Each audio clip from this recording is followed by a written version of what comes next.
भक्तमाल के ग्रंथ में भी कई भक्तों के द्वारा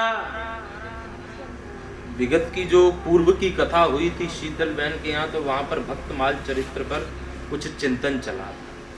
भक्त भक्ति भगवंत गुरु चतु नाम बपु एक, इनके पद वंदन किए नाशे विघ्न अनेक। श्री नाभा गोस्वामी जी महाराज ने जो माला पिरोई है भक्तों,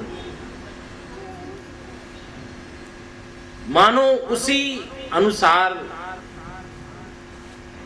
उन्हीं के द्वारा अनुगमन करता हुआ एक भक्त हुए गदाधर भट्ट जी। यहाँ भक्तों के भाव से एक भक्त की भी चर्चा है और उन्हीं भक्त में जो रस वात्सल्य भाव है उसकी भी चर्चा है।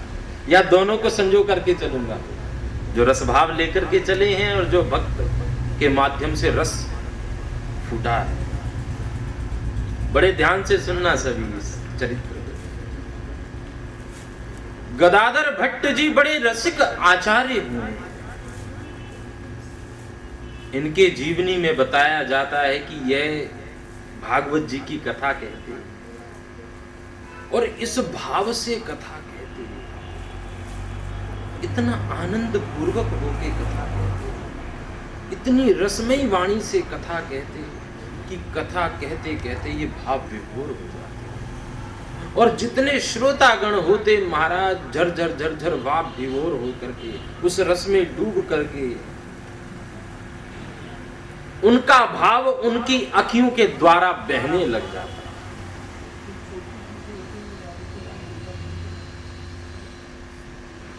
एक समय की बात है, यह कथा कह रहे थे, एक महात्मा जी इनकी श्रोताओं की श्रेणी में आए। महात्मा जी भी जब कथा सुनने लगे तो उन्होंने क्या देखा, वह रस बह रहा था। गदाधर भट्ट जी के मुख से मानो इस प्रकार का रस फूट रहा है कि सीधा जाकर के हृदय में चीर करता हुआ महाराज और श्री कृष्ण राधा का भाव रस ही बह रहा है। ऐसी अनुपम कृपा है श्री वृषभानुनंदिनी श्री श्यामा श्याम जी की गदाधर भट्ट जी पर। तो महात्मा जी ने क्या देखा कि जितनी नजर गई सबकी आंखों से झर झर झर झर झर झर झरने बह रहे। और गदाधर भट्ट जी तो मानो ऐसे रस में डुबकी लगा रहे हैं जैसे कोई सुबह के प्रातः भोर में कोई स्नान करता है। तो मानो गदाधर भट्ट जी भी जब स्नान करते हैं तो वह साधारण जल नहीं होता, वह मानो जैसे उस रस धारा के रस भाव का संजोया हुआ जो जल है उसी से स्नान करते हैं। ऐसे ऐसे परम भक्त हुए। एक बड़े परम भक्त थे, वो रात्रि के समय भगवान श्यामा श्याम जी को देखते देखते देखते देखते पूरी पूरी रात्रि रोते रहे। पूरी पूरी रात उनको गुजर जाती रोते रोते। और सामने आज भी आप बरसाना में जाएंगे तो एक भोरी सखी के नाम से आज भी एक ऐसे भक्त हैं जिनको भोरी सखी कहा जाता है। एक भोरी सखी तो उनको कहा गया जो मध्य प्रदेश के भोलानाथ थे, और एक भोरी सखी अब और हैं। आप कभी बरसाना जाइए तो गहवर वन की परिक्रमा के मध्य में एक स्थान आता है, तो वहां पर वो रहती हैं और आप अचंभित हो जाएंगे, इतना रस भाव है कि एक छोटा सा कक्ष है और उसमें भोरी सखी जी ने वहां पर श्री लाडली जी का स्वरूप है, चित्र है, और बस वहां जाकर के आलती पालती लगा करके उस चित्र की ओर देखते रहना और रस भाव से उनको पूजते रहना। कई कई घंटे बीत जाते, केवल जितना समय उनको और कार्य में लगता उतने समय के लिए वो बाहर आते, नहीं तो अपनी उसी कुटिया में पहुंच गए। और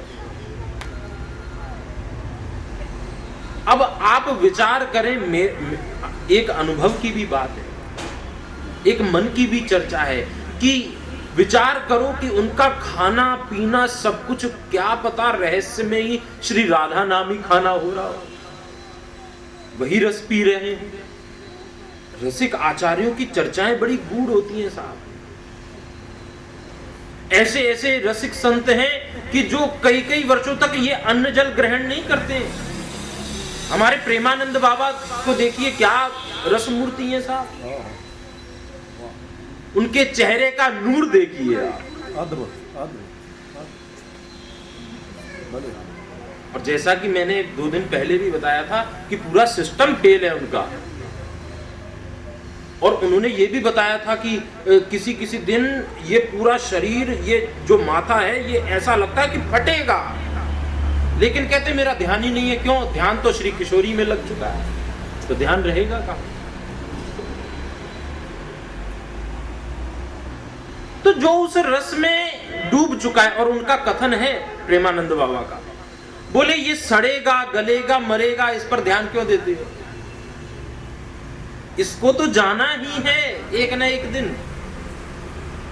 लेकिन मैं शरीर नहीं हूं, मैं तो परम चैतन्य जो श्री श्यामा जी की चरण में, मैं शरीर नहीं हूं। बस इसी बात को मानने के लिए कई बार कई साधकों को बड़ा समय लगता है साहब, कि मैं शरीर नहीं हूं, ये मेरा नहीं। तो वो भोरी सखी भाव देखिए, आप कभी बरसाना जाइए, देखिए उनको, आप उनको देखेंगे तो आपको भी, आप उन रसिकों को देख करके आपका भी साफ मन कैसा फूटेगा, कैसे वो प्रेम की रसकेली आपके भी भीतर प्रकट हो आए।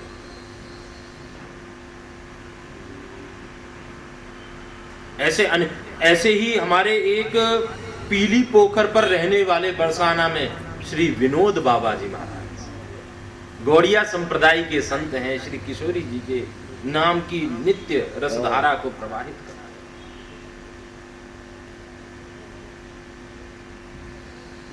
विनोद बिहारी बाबा आनंद मूर्ति है, उनकी आंखों से क्या रस बहता है। आप कभी देखिए उनके स्वरूप को, आप उनकी आंखों को देखेंगे तो आपकी भी आंखों में क्या साफ, क्या आनंद भरेगा। कितना राधा नाम उनकी आंखों में समाया है। श्री श्यामा जी का श्री किशोर, ये रसिकों की भूमि है। और इस ब्रज में भी जो मुख्यतम गिरिराज है, वास्तविकता की तो मैंने पहले भी बताया था कि चंद्र सरोवर ही वास्तविकता में वृंदावन जहां प्रभु श्री नंद नंदन रासेश्वर श्री कृष्ण ने उस बांसुरी को, उस क्लीन की तान को फूटा हो, वहां से फूटी वो तान क्लीन की, छिड़ी, और हवा के वेग ने उसको अपने में सजो करके गोपियों के करण रंध्र में डाल दिया। चल तू और उस और।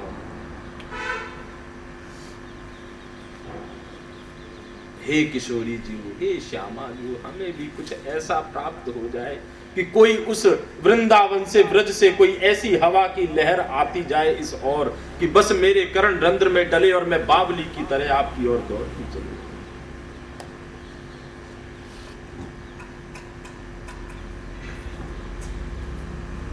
तो गदाधर भट्ट जी, रस चर्चा चल रही तो महात्मा जी ने क्या देखा कि सब रो रहे हैं।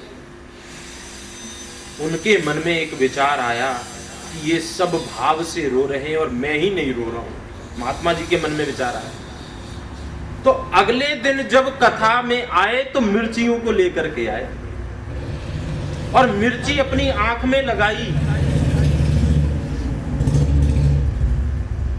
और वह भी, उनकी भी आंखों से फिर रुदन होना। कथा के पश्चात में गदाधर भट्ट जी के साथ उनका कुछ संवाद हुआ है। तो उन्होंने पूछा, आपने ऐसा क्यों, उनको मालूम पड़ा आपने ऐसा क्यों किया। बोले इससे तो अच्छा है ये आंखें फूट ही जाए।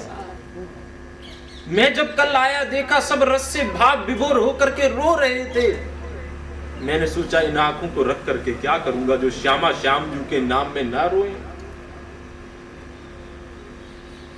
जो वृषभानु नंदिनी श्री ठाकुर जी रासेश्वर के नाम में उस कथा रस में यदि इन आंखों से भाव रस न बहे तो इन आंखों का क्या लाभ, क्या प्रयोजन।